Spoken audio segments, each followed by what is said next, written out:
Living in Turkey is awesome, but as a German there are so many things that are different or even make no sense to me. And here is my first part of things that are different in Turkey versus Germany. Not better, not worse. Here I have 18 things that are just different than I was used to it in Germany. Not better, not worse, just different. I'm here in Istanbul, feel super uncomfortable because people are watching me. Okay, let's do this. Okay, so the first thing that I have here is subtitles in cinema. It might be super normal to most of the people in the world, but in Germany it is not very usual to have subtitles in the cinema. So when I grew up, I went to the cinema as a kid. I've never seen subtitles in cinema. When I came to Turkey, the first time I went to the movies here, there were subtitles, and the movie was not in Turkish, it was actually in the original language. They put Turkish subtitles. That was something new to me. Never experienced this in Germany. Let's see what is next on the list. Man-only cafes. Yes, I think that's a big one. Living in Turkey, it's definitely a man-dominated culture, and for me it was just super weird to find cafes where it wouldn't be normal for a woman to join them. That was kind of confusing to me because in Germany you just don't think about, am I allowed to go in there? Is it weird if I go in there? Will like men look at me? We just don't have it. Okay. Kitty. I think it's a big deal, men-only cafes. It has a big meaning in Turkish culture. Back in the days it was very important for men to socialize, to have a man-only place. Totally understand this. I wish there were women-only cafes as well. Maybe in the future. Fits very well, the call of prayer, and this is definitely something that I've never heard before in my life, before I came to Turkey. And something that we should all know about the call of prayer is that whenever the muezzin is calling, that you should turn off the music. So if you're playing music in your car, at home, wherever, turn off the music, it's more respectful. For me as a German who didn't grow up with the call of prayer, in the beginning it was something very magical to me. I loved hearing the call of prayer. I loved getting woken up by it, waking up at 5 a.m. just to listen to the call of prayer. Especially when I was in Şanlıurfa last weekend, the call of prayer, 5 a.m. It sounded like a song. It was so magical. Oh yes, that's a very big topic. Döner. Döner in Germany is probably the most popular fast food that you can find. You can find it in every small village, big cities, everywhere. And the döner is actually very different in Germany than here in Turkey. So when I arrived in Turkey and I had a döner for the first time, I was shocked. I was like, this is not the döner sandwich that I know from Germany. And I always thought that the döner sandwich that I know in Germany is actually the same in Turkey, but it's absolutely different. Okay, there's a cat going crazy. Emerson. So the German döner was actually brought by Turkish guest workers in the early 70s to Germany, and they developed the Turkish döner to a German version of the Turkish döner. So it became a German döner sandwich where you have lots of vegetables, greens and different kind of sauces. So it's very popular in Germany. People love it. There are also different variations. You can even put feta cheese inside or potato, veggies, everything that comes to your mind, lemon and so on. So when I came to Turkey, I had a döner for the first time in my life. It was basically a dürüm with the meat, some French fries and turşu. That's it. I was disappointed because this is not what I expected. I thought I would find the different sauces, I would find the salad, the vegetables, maybe cheese, you know, everything, but it's just not like that.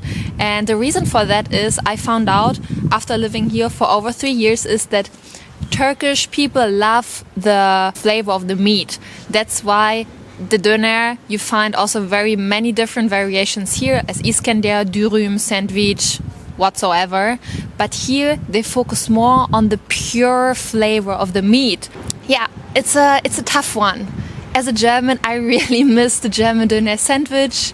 I think it's just, I love it. But I also got used to the Turkish döner, dürüm, and sandwich.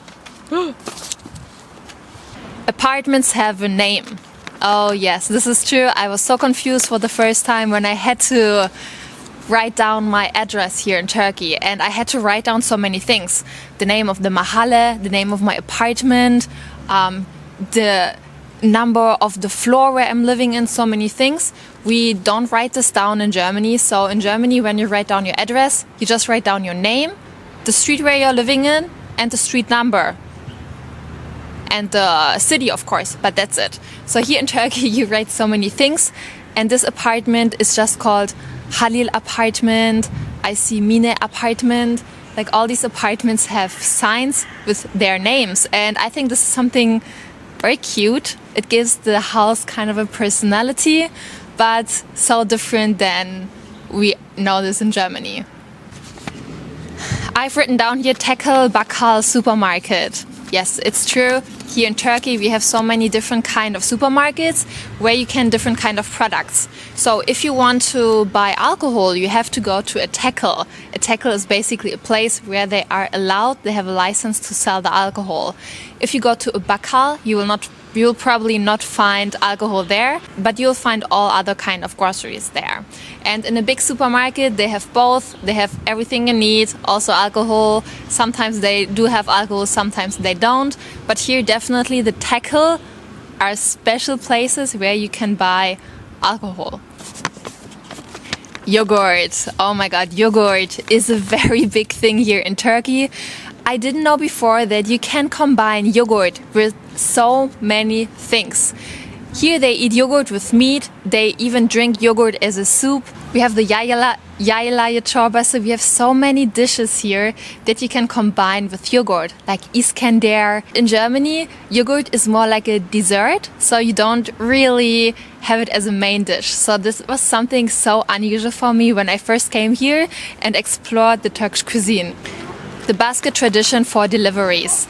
Oh yes, I think this is also something very unusual and uncommon in Germany. Here in Turkey, if you are an elderly person or you live on the top floor of your apartment, it's very common that you have a basket in your home, and whenever you hear someone calling on the street or you have someone going down to the supermarket, that you just throw the basket down there and you can put your shopping list in there, or you can tell the guy who's selling the potatoes how many potatoes you want to have, put the money in there, and then he will put the potatoes in the basket and you just get it up there. I think it's very smart, and it's still very common here in Turkey. I just saw it on my way here, so this is definitely something where I realize it's a different culture. Living in the basement. Yes, this is definitely something very common for Istanbul. I'm not sure about the other cities, but when you walk in the big city, you will see that most houses have apartments in the basement. And these basement apartments also have windows that are just on the ground floor. In Germany, I don't think that we have windows in our basement apartments. So here it's just so common to have a basement apartment and people living there with windows right on the ground of the street. Pillows are smaller here and blankets are bigger. Up until now, it really frustrates me because I still have like covers for my blankets from Germany, especially pillow covers. And the pillow covers from Germany are just too big for the pillows here. Like the first time I was here, like, this pillow is so small. How am I able to feel comfortable with this? But like everything in life, you will get used to it. And one thing that I really love is that the blankets, in contrast to that, are way bigger here. So the blankets here for one person start at 155 centimeters. In Germany, they are only 135 centimeters. So it's like a 20 centimeter difference. And I love this because I love to have big blanket, and whenever I go back to Germany, I'm like, oh my god, how can they sleep with this tiny blankets? Yeah, it's just different. Bitter chai. In Germany, we don't really have a big tea culture. So when we drink tea, we usually drink like fruit kind of teas, or we add sugar to it. But here in Turkey, chai is chai. chai belongs to the daily life, and especially black tea. In Germany, I would say black tea is not very common. We don't really like to drink just black tea. Here in Turkey, every single day, they start their day with a black tea, with chai. It's not like on the bazaar as a tourist, when you come here, you get like this sweet apple tea. So I was like, this is the Turkish tea, but actually it's the black tea. And you have to get used to it. Pistachio on every dessert. Yes, this is absolutely true. Something that is just different to Germany. We also have pistachio in Germany, but here it's very dominant in the desserts. We have baklava, künefe, lokum, halva. On all these desserts, you can find pistachio. And if there's no pistachio in the dessert, is it really a dessert? I don't think so. Pistachio, super important in Turkish cuisine. Cardboard police cars. I remember the first time when I was driving in Turkey and I saw a cardboard police car from the distance. I was like, oh no, this is a real police car. So when you get closer, you realize it's not actually a real police car, but it just looks so real when you've seen it for the first time. And still, after 3 years living here, I still get confused when I see the cardboard police cars. I've never seen this in Germany, and I think it is kind of smart to put this there. It's very effective for new drivers. Not so sure about the drivers that know where these cardboards are, but it's definitely a very cost-effective way of making sure the speed limit is respected. The color of sausages. Okay, this is just a small one, but in Germany we have lots of different kind of sausages, but there is one sausage that we do not have in Germany, and that's like a very red colored sausage.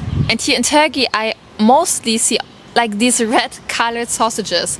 It's just so weird looking to me. I'm actually a bit afraid of trying these sausages because this red color looks just so unnatural to me. In Germany we have, to me, it's a more natural color. For Turks it might be unnatural, I don't know, but the sausages colors here, I'm afraid of the sausages. French fries for breakfast. Breakfast in Turkey is amazing. They have so many different things for breakfast, especially tomatoes, cheese, cucumbers, olives, and so on. Super healthy breakfast, but they have French fries. I don't get it. Why do you eat French fries for breakfast? It's not a breakfast dish. It's like a side dish for your lunch or for your dinner. But for breakfast, really? I don't get it. One sentence can be one word. Oh yes, the Turkish language is definitely very different from European languages. You can form a whole sentence and in the end it will just be one word. For example, saying Berlinliyim means I'm from Berlin. So instead of using 3 words, or in German, ich bin aus Berlin, 4 words, in Turkish it's only 1 word, Berlinliyim. And I think this is super interesting. It makes learning Turkish so much fun. I think it's a very interesting concept.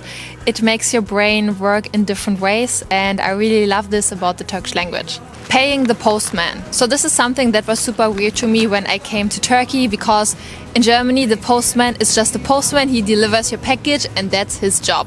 But here in Turkey, the postman has so many different duties. Like, he has to make sure you are paying the taxes. He has to make sure that you're even paying the product. So sometimes you can choose when you are checking out and ordering something online, paying cash to the postman. And I think this is very inclusive for people who maybe don't have a bank account, or for people who prefer to pay cash. It's definitely a very good way to offer different payment options. Okay, no toast machines, just sandwich makers. This was so confusing to me when I came to Turkey, because in Germany it's very common to have a toast machine, and a toast machine is in every single German household. But here in Turkey, I've probably never ever seen a toast machine.